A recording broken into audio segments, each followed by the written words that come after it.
आज भारत की विकास यात्रा का एक महत्वपूर्ण पड़ाव है। ये 140 करोड़ भारतीयों की आकांक्षाओं का बजट है। ये हर भारतीय के सपनों को पूरा करने वाला बजट है। हमने कई सेक्टर्स युवाओं के लिए खोल दिए हैं। सामान्य नागरिक विकसित भारत के मिशन को ड्राइव करने वाला है। ये बजट एक फोर्स मल्टीप्लायर है। ये बजट सेविंग्स को बढ़ाएगा, इन्वेस्टमेंट को बढ़ाएगा, कंजम्पशन को बढ़ाएगा और ग्रोथ को भी तेजी से बढ़ाएगा। मैं वित्त मंत्री निर्मला सीतारमण जी और उनकी पूरी टीम को इस जनता जनार्दन का बजट, पीपल्स का बजट, इसके लिए बहुत बहुत बधाई देता हूं। साथियों, आमतौर पर बजट का फोकस इस बात पर रहता है कि सरकार का खजाना कैसे भरेगा, लेकिन ये बजट उससे बिल्कुल उल्टा है। लेकिन ये बजट देश के नागरिकों की जेब कैसे भरेगी, देश के नागरिकों की बचत कैसे बढ़ेगी और देश के नागरिक विकास के भागीदार कैसे बनेंगे, ये बजट इसकी एक बहुत मजबूत नींव रखता है। साथियों, इस बजट में रिफॉर्म की दिशा में महत्वपूर्ण कदम उठाए गए हैं। न्यूक्लियर एनर्जी में प्राइवेट सेक्टर को बढ़ावा देने का निर्णय बहुत ही ऐतिहासिक है। ये आने वाले समय में सिविल न्यूक्लियर एनर्जी का बड़ा योगदान देश के विकास में सुनिश्चित करेगा। बजट में रोजगार के सभी क्षेत्रों को हर प्रकार से प्राथमिकता दी गई है। लेकिन मैं दो चीजों पर ध्यान आकर्षित करना चाहूंगा। उन रिफॉर्म्स की मैं चर्चा करना चाहूंगा जो आने वाले समय में बहुत बड़ा परिवर्तन लाने वाले हैं। एक, इंफ्रास्ट्रक्चर स्टेटस देने के कारण भारत में बड़े शिप्स के निर्माण को बढ़ावा मिलेगा।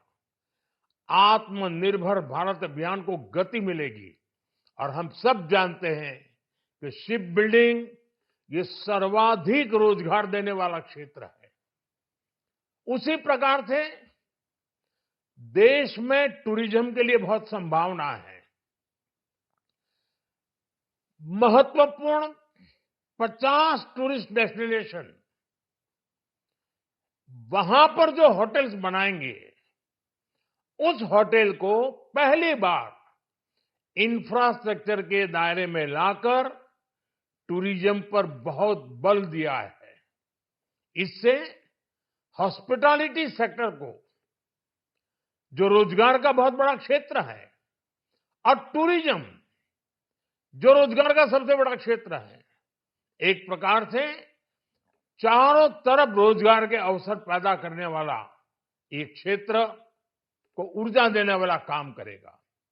आज देश विकास भी, विरासत भी, इस मंत्र को लेकर चल रहा है।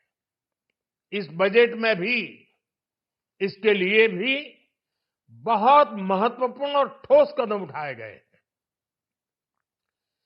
1 करोड़ पांडुलिपियों के लिए संरक्षण के लिए, मैन्युस्क्रिप्ट के लिए ज्ञान भारतम मिशन लॉन्च किया गया है।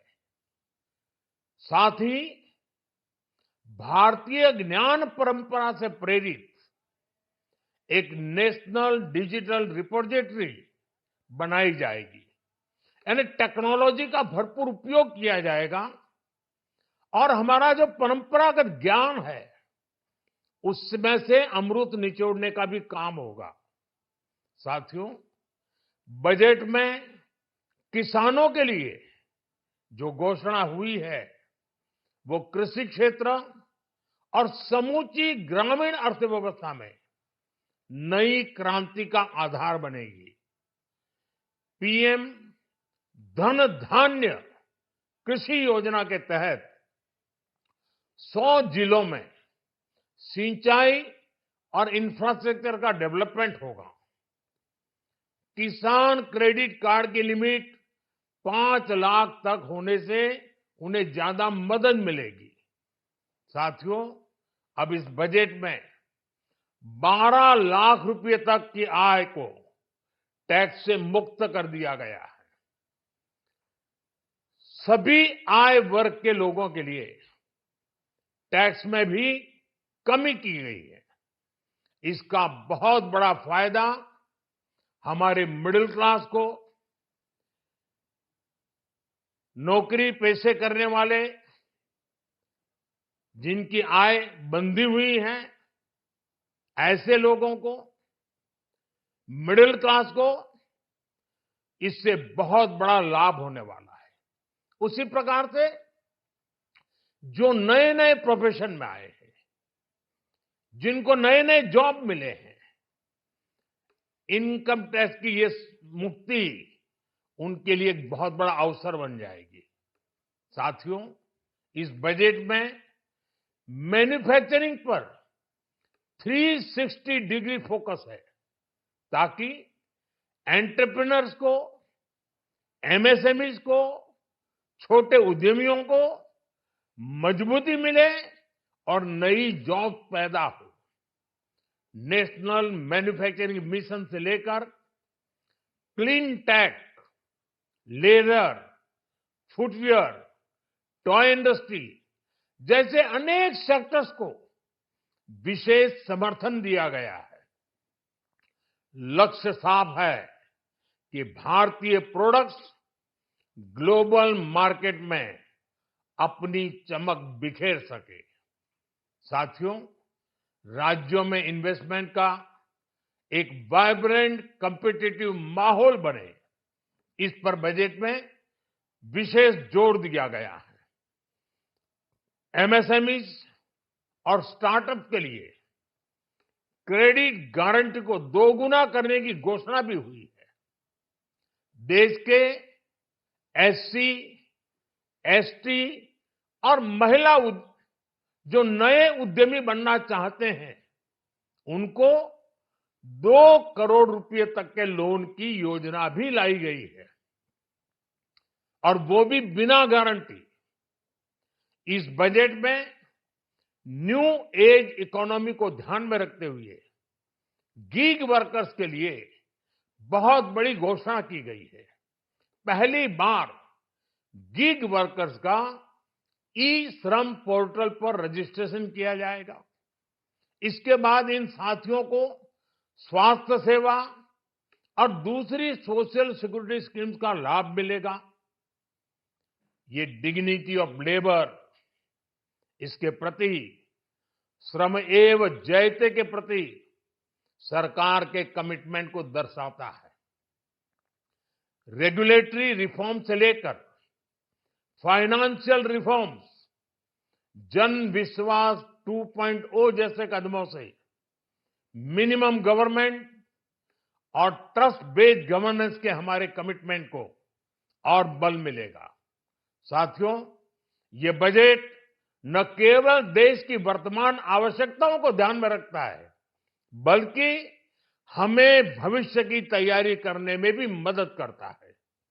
स्टार्टअप के लिए deep tech fund, geospatial mission और न्यूक्लियर एनर्जी मिशन ऐसे ही महत्वपूर्ण कदम है। मैं सभी देशवासियों को एक बार फिर इस ऐतिहासिक पीपल्स बजट की बधाई देता हूं और फिर एक बार वित्त मंत्री जी को भी बहुत बहुत बधाई देता हूं।